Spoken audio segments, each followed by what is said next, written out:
Good morning, Fort McMurray, Wood Buffalo, and the rest of the world. You've tuned in to the Mac City Morning Show. I'm your host, Elliot Pierre, and as per usual, we're going to start this episode off the same way we start every episode off, with a moment of gratitude. I know you could be doing a million other things with your time, and the fact that you spend it with us truly does mean the world to me, so thank you. On that note, Tanner, hit him with the intro. How's she cutting me, loves? You're listening to the Mac City Morning Show.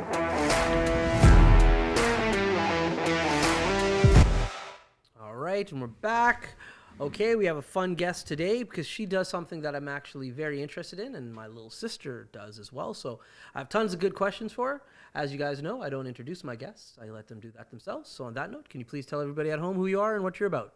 Yes, good morning. My name is Malinda Richter, and I am the owner of YMM Dance Company. Nice. As you can see, on my sweater. You're wearing the right swag. I decided to wear some swag today. There you go. I like it. Mm-hmm. So what kind of dance are we talking about here? So we start at the age of 2. And Okay. we go up to adults. So we do jazz, tap, hip-hop, ballet, lyrical, contemporary. Nice. You name it, we do it. That's awesome. And so you guys are located where? We are located in Gregoire. Okay. We're at 262 Gregoire Drive. I always say if you were like born and raised here, we're right next door to the old bowling alley. Yeah. But, you know, as the years go on, many people don't know we're next to the old bowling alley. So, right. Yeah. That's hilarious. Yeah. Okay. So now were saying the age ranges. So, like, is this every day? How do people sign up? Like, what do classes look like? So our program runs from September till June. So we start in September and we train all year. So we'd like everyone to sign up in September. We do accept late registrations up until November, but then in December we shut it down because we have to order costumes for year-end recital. Right. And then in January we start learning our year-end recital dance, and then in June we all head to Kano and do a big themed year-end show. That's awesome. Yeah. So how did you get into this? Like, I feel like I've always been just a creative person, artistic person. I started off actually doing gymnastics at Norfolk Gymnastics. Okay. And I was on their competitive program, and we had a dance teacher come teach us dance. And I was like, oh, I think I like this better. Right. So, my mom made sure I finished the year because we were firm believers, and if you start something, you finish something. Right. So after I finished my year of gymnastics, I then switched over to dance, and I was 8 years old, and I've been dancing ever since. Yeah.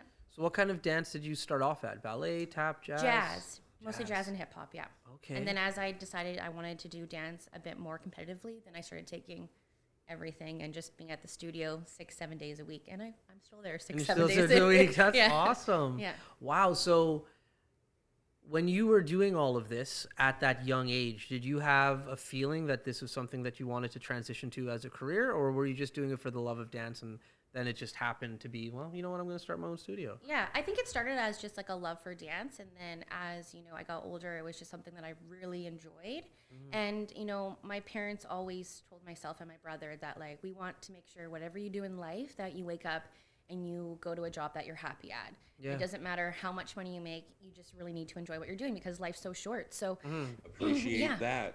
Yeah. Yeah. So very neat. Yeah, no, my younger sister dances, and she tap dances. Still? Yeah, to this day, yeah. I did not know that. Yeah, and she she's a teacher, so she went up the ranks and stuff. And she still teaches, prior to her diagnosis with cancer. But now, since she beat it, I think she's teaching again. Yeah. Teaches at a studio down in Calgary. She loves it. Yeah. And like when she was a teenager, she decided one year, instead of coming back to Fort McMurray to work for the summer, she got a government grant and went and taught tap dancing in South America. Oh, cool. Yeah. I didn't know that, but I thought that was more as I didn't want to work here thing.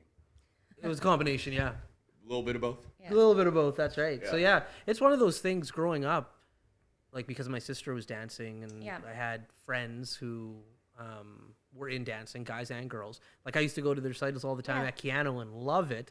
And I always thought it was like super cool with like when you talk to them, the opportunities that arise like afterwards in regards to professionally. Yeah, and as soon as I graduated, I moved to Vancouver for a year. I danced for a year, and then I moved. I didn't really like the Vancouver weather very much, and then I relocated to Toronto for a bit to go to school, and I ended up actually going to film school because I thought like, well, if I can't make it as like a professional dancer dancing in like videos, I should get I should do something else. And so I did go to film school for a year, and I have a a film arts and diploma. So I did that, and I worked on a TV show for a bit. But even when I was working on the TV show, I was like sitting, because you have to be really quiet on set, and unless you're the director, producer, camera person, you're just sitting there, and you're like, be quiet, don't move. Yeah. And I just always felt like I was just sitting still too much for me, and I was just like, I'd put in my headphones and just like listen to music, and I'd be like, no, I still feel like I should be dancing. So. Yeah.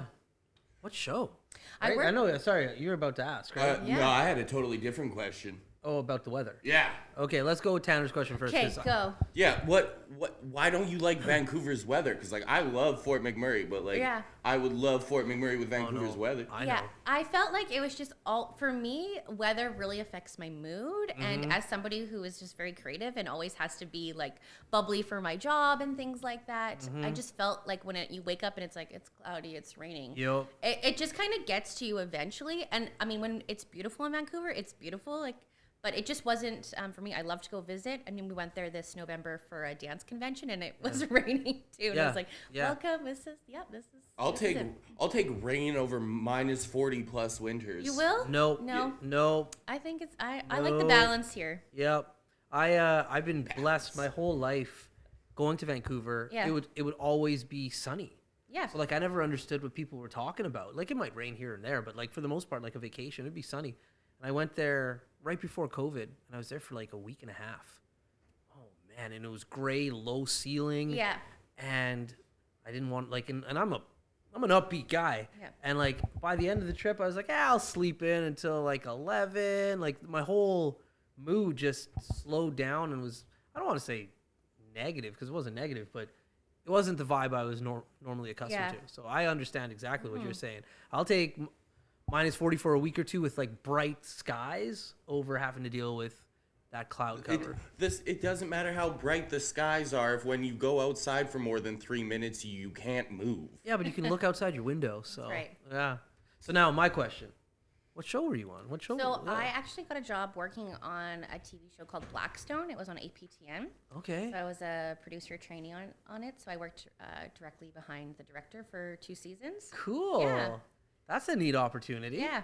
That's really interesting. Yeah. So I got the job right out of film school. So that kind of worked out, and then just transitioned into that. Yeah. And just decided, halfway, I was, that I don't know if this was That's right. 100% what I wanted to do anymore. Yeah. Though it is something, if, dance ever works out or anything, I want to switch it up. I do have that to fall back on. Yeah. So That's really interesting. Now, in regards to dance, how many, I'm assuming young adults, like you might have some adults that dance with you as well. How many? Yeah, so we have one adult tap class. Okay. And those ladies that come are like committed. They never miss their class. They're always there. So there's about, I think, between 8 to 10 of them that come every Monday night. Yeah, and they're actually in our year-end recital. Okay. So that's exciting. We did have like a drop-in hip hop class. Yeah. And I find that's like really popular in the beginning of the season. Everybody comes out, but then as like winter comes and things happen, then it slowly dies out. So we don't offer that anymore. But maybe we'll do like a pop-up class, like come do a hip-hop class. Nice. Yeah. So with this recital, how has COVID affected that? Like I'd have to assume some of it was virtual, but this year you're going to be at Keanu? Yeah, this year we're at Keanu. So last year we kind of pivoted all year. Yeah. We went from, dancing in the studio to dancing on Zoom to being back in the studio to then saying, well, you can't dance inside, but you can dance outside. So we literally took cement blocks, rearranged our parking lot, and I went to Home Hardware and we bought like these wood panels. Yeah. Someone was like, Miss Malinda, you're like the Bill Gates of wood here. But like the kids just couldn't dance on the concrete, the cement, parking lot. So we got individual wood and we had them dancing outside. We had 3 different studios. We kind of like renamed them to like West Side Story, like we just kind of gave them cool, funky names. And then we did that for about 3 to 4 days, and then they shut us down again and told us we couldn't dance even outside. Even outside. Oh. And so that was like at the beginning of May. And so we were like, we were still planning on doing like a virtual recital. Right. And then right at the end of May, they opened it back up to you could dance outside again. Right. So we quickly went back for 3 days dancing outside. Yeah. And then we took everybody to McDonald Island and we filmed under the canopy and we filmed a virtual show. That's and then awesome. we aired it live for people to click on and watch. So that was really nice. Yeah. And I felt like it was just so rewarding for the kids because we went all season in this like limbo, and I think it was hard for kids, you know, and teachers to like stay motivated when you're on Zoom. It kind of loses a bit of like the love of it. Yeah. But ending off in the virtual recital, ending off with kids coming, and then we just got them all T-shirts, and you know, we had our banners up, and people were giving their kids flowers. It just felt like we did it. We accomplished something. Yeah. So this year, so far so good. Knock on wood. We'll be at Keanu. Okay. So cool. in a regular show format, I'm assuming everyone will still be masked in the audience and things like that. When's it taking place? June 3rd and 4th. Okay, And this year, our recital theme is Friends. Oh, TV wow. show. Yeah, so every dance is after an episode. Okay. So like the one with the monkey, and it's about Marcel, or the one with the wedding dresses where, like, you know, they're all sitting on the couch in the wedding dresses. So every dance is an episode, essentially. That's awesome. And thank goodness for Netflix and like people binge watching. I feel Friends has really had a resurgence. It has, yeah. That's interesting. Now, I don't even want to ask this question. I already know the answer. I know Tanner, like, he's smiling. I can see it from over there. You mentioned that you're born and raised in Fort McMurray. I am. So we always ask people who are born and raised in Fort McMurray, like myself and Tanner, what high school they went to. What high school did you go to? I went to Compton High School. Elliot always just hates when he has to admit that he didn't go to the best school. Yeah, I went to Father Mark. There are a lot of successful people that went to Comp. Yeah. That's what I'm trying to say. He doesn't like to see it. Yeah. Yeah, he loves to live in his little uptown world. Yeah. Well, hey, listen, we're not going to say where the studio is, but it's not uptown. Yeah, but you're still an uptown girl living in an uptown world over There there. you go. Oh, God, I knew it was coming. So you're born and raised in Fort McMurray. I am. That's awesome. So what was that like for you? You know, I think it was, for me, I had a great childhood. I grew up in Jonvier, which is an hour and 15 minutes outside of McMurray. That's where my dad's from.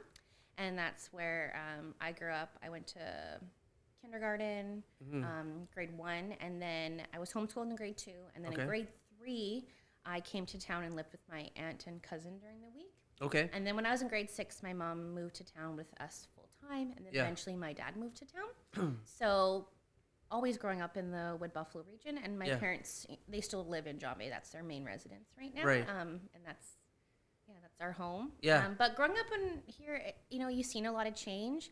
I've always felt safe living in McMurray. Yeah.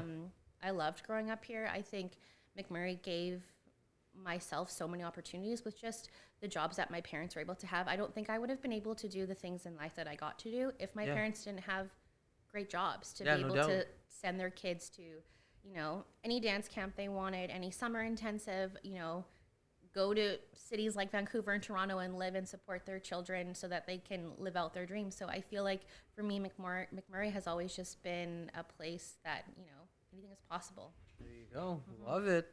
Listen, great ending to that and a good transition into Tanner's segment called the Mac City Minute. Oh, the Mac City Minute. He's going to ask you some questions. I don't know what they are. 1 minute. I feel like I'm on Ellen. No, you're not. Like, this is the thing The about definition. The definition of a Mac City Minute is that in Fort McMurray, whenever somebody's like, "Yeah, give me a minute," they never give you 60 seconds. They take as long as they need. Gotcha. So it's the Fort McMurray version So no of time. a minute. Oh, here I thought it was a game. I was like, No what? time crunch. Okay. No. So anyways, I wish you nothing but the best of luck. Okay. Tanner, hit her with the Mac City Minute. Alrighty. Question number 1. What is your favorite story you've gotten to tell through dance? Oh, actually, this season. Okay. Actually, I have a lot. But this season, I've decided to create a piece about the children in residential school. So I have 10 dancers that are doing it. We each have individual old school desks. And we've called the dance Unmarked, and it has just a really slow, somber song with Stephen Harper's apology over it. And it's a pretty, you know, it's an intense piece. And for me, when I told the kids what we were going to do, I said, the moment that we enter this room to learn this number and to practice it, we are to honor and remember those children that never came home. So we get to perform the piece at competition this year, and I think it's going to really make a huge impact, especially with everything that's happened in finding all the children. So Yeah. Cool. Question number 2. What is one form of dance you think anybody would enjoy? Oh, just like hip hop. Anyone can do a groove. Anyone can do a good hip hop groove. So, yeah. Okay. Question number 3. What is your favorite part of teaching dance in the same community you got to learn it in?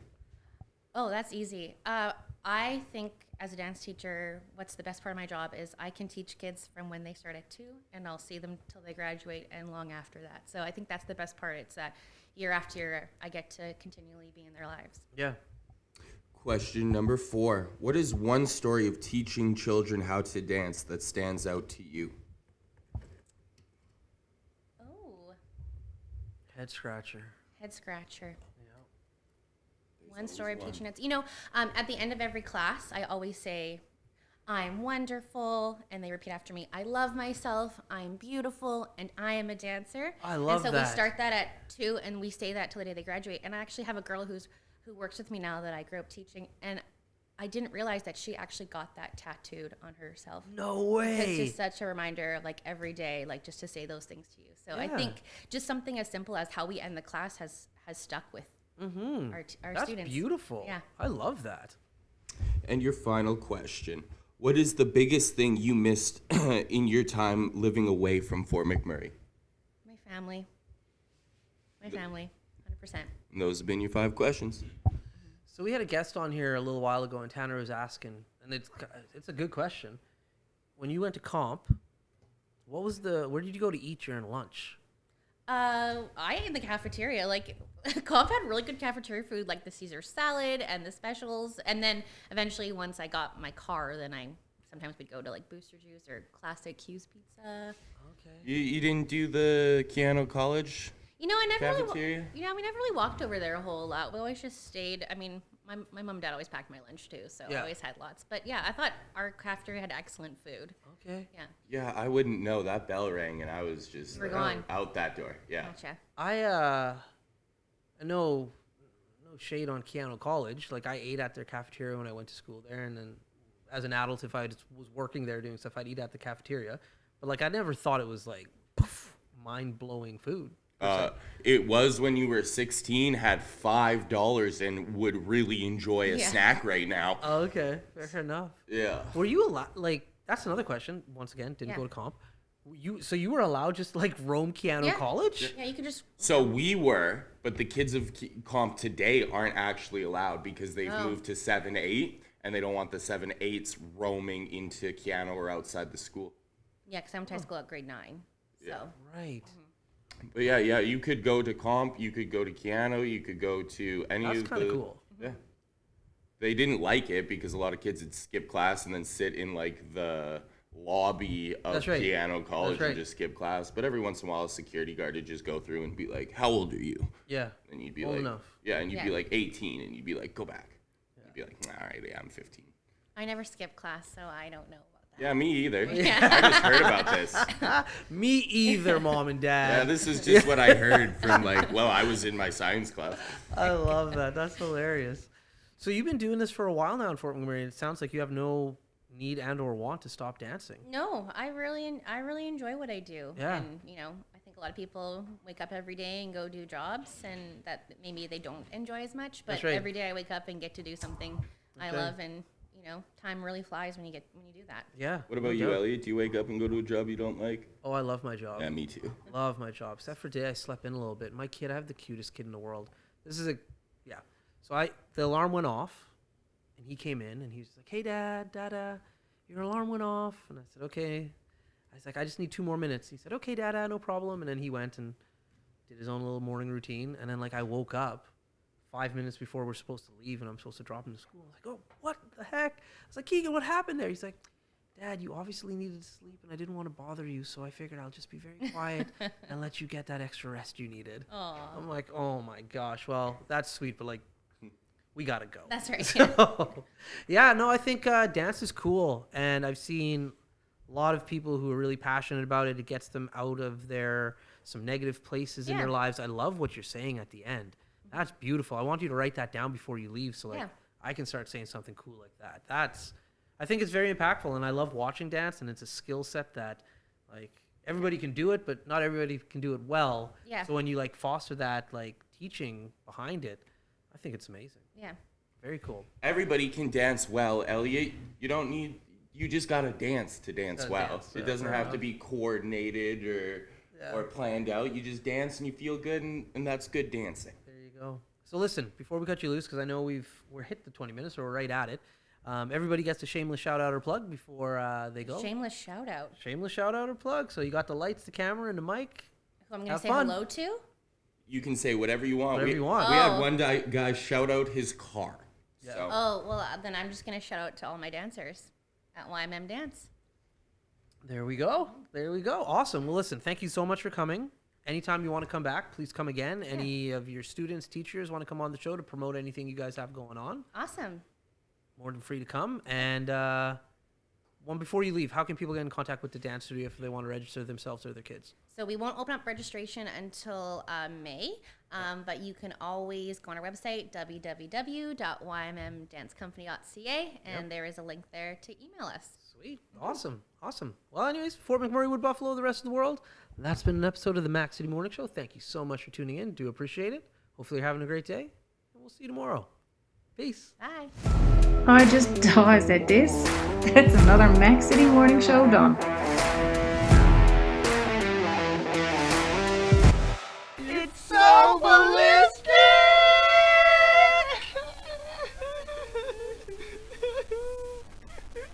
Talk about quenching your ugly thirst.